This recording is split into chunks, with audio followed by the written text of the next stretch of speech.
Ktunaxa. Here we are in the Ktunaxa territory, and by golly, it is fire season.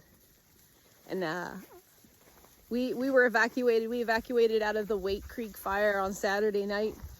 And when we saw that big black cloud of smoke come up over the trees, like just so close to the house, like a quarter of a kilometer from the house, I was like, oh boy, this is real. This is real. We're doing it.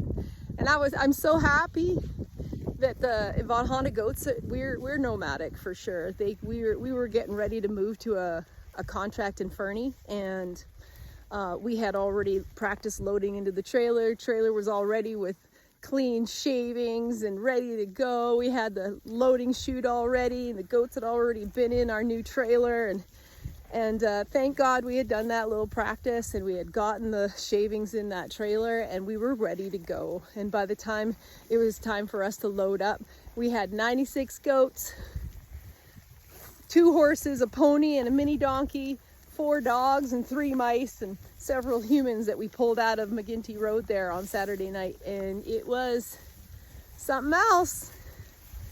And you know what? I think it's going to get worse before it gets better. I think that these fires, there's so much fire fuel, and it's so dry here in the East Kootenay.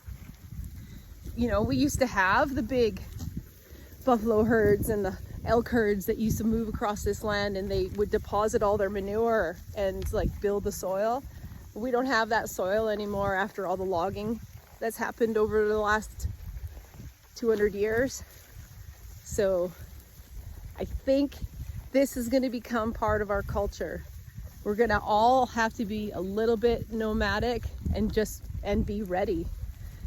Be ready for when these things happen, because there's still a lot of fire fuels to be burned off up and down the Rocky Mountain Trench. So it's interesting. It's not all bad, you know, because it brings people together and it makes us appreciate life more. Our lives and the lives of all the creatures that live around us.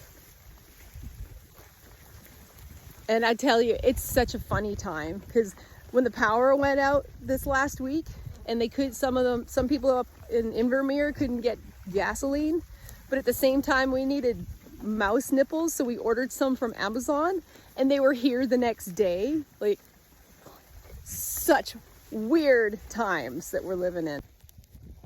And so we got to come here to the Coil Ranch out here in Wycliffe, and we were reunited with the whole Coil